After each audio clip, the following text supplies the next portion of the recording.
They told me, Imam, we got a call from the hospital. There's a woman, she's dying. A lot of people have been in tears the moment that we entered their rooms because literally they have nobody. We came before. This is the place where most people begin their lives and where they end their lives. Visiting a patient is something really powerful in my religion. Most of them are very happy to see us, and they're like excited to learn more about our program and about us. Did you ever have to spend time in a hospital? If yes, then you might have heard these sentiments before. When you are in an alien land and you may have to spend time between white walls and uncomprehendable machines of a hospital, a small little physical ailment feels bigger than it You is. need to put this. There you go. Yeah. Close your mouth. Yeah. Ilya Hamad is from Palestine. I'm in patient room and he speaks Urdu, and I was wondering if you will be able to translate what he talking. She also went through a similar situation about 9 years ago.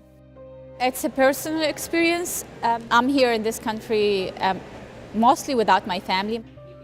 It's not like something serious, but I have like stone in my kidney, and it's a one-day surgery, but I felt the need. Like it's very hurting to be in the hospital alone. Ilya contacted the Darul Hijra Mosque in Virginia and expressed her wish to visit those Muslim patients whose families are not with them in the hospital. We need to be as a family for people who don't have family. For example, I'm a first-generation American here, and a lot of people, they don't have family here. A lot of people have been in tears the moment that we entered their rooms because literally they have nobody. Ilya was appointed as in charge of Darul Hijra's patient visitors program. Alaikum assalam. In 2009 was the first orientation. We have over 30 volunteers. God's Spirit was not only working through the heart and mind of Elia Hamad, but working in Graham Bardsley's heart and mind. Reverend Graham Bardsley is a chaplain with the Virginia Hospital Center. It was through his help that Ilya was able to start Darul Hijra's patient visitors program in this hospital. When my volunteers, who are not professional clergy, who identifies with their need, has a heart for them, they're not paid to do it. This hospital is private hospital, and private is more flexible with those kind of activities than the public hospital. Coming to the hospital, we go around, we set up the chaplain. If you see the Qibla stuff. Visitors from the mosque have badges that look very much like mine, a picture, an indication of the fact that that they've had a TB test, which is required annually for the protection of the patient. I review with all of the Muslim men and women the various policies and procedures of the hospital. And I promise you I'll come back. Suraya Hussain and Layali Khalf are working with this program as volunteers. I started the program in January, so it's approximately about 4 months now that I've been doing this. And I visit approximately between 3 or 4 patients a day, so maybe about 12 to 15 patients a week. Minimum is once a week, but sometimes I come by myself because I have the kids. So sometimes I sneak night time when it's not a visitation time, and I can talk to them. We are given a list of patients to go visit, and usually these are patients that have requested visitors. Sometimes they don't like to be visited, or but we go and try. So Ilya, how difficult it is to find a volunteer for this program? To be honest with you, I've been struggling a lot with this because there's a lot of volunteers will come try it once or 2 times and they will not come back. The problem in our society, and that's why I discovered that we raise in Muslim countries and back home, we don't really have that volunteer out there in our education system. It was so much easier for kids who've been raised here in American educational system because in the school system they have a volunteerism as a mandatory aspect of the education.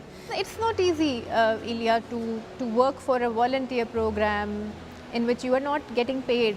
Can you describe the changes that you see in the personality of the volunteer who visits patients? Seeing how powerful coming to the hospital and experience going from one room to other. Each room is basically a different stage of life. For example, we went to visit a newborn baby.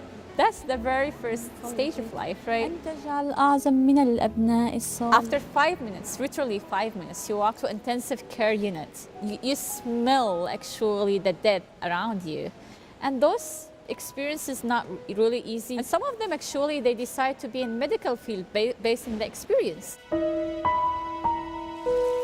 But do you think the Muslim community in America, they really understand the value of this kind of volunteer work that you are doing? I always encourage the volunteer, like told them like there's no dollar sign will be. We are here today for one reason. We are here for visiting patient. Your name is Sultan Yusufi, right? اللهم اهدنا فيمن هديت وعافنا فيمن عافيت. Imam Johari Abdul Malik is the outreach director of Darul Hijra Islamic Center. The people who come and visit patients in the hospital, many times we think they're going and what is happening is they're giving something to the sick person. Really? Those who have done it, who experience it, they to get something that is between you and Allah, that you gave a gift to a person who was sick or who had a baby, and you were there not to teach them Islam, just to hold their hand.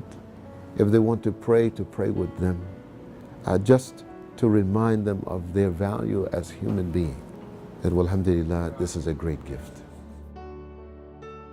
Tabinder Naeem, Urdu VOA, Washington.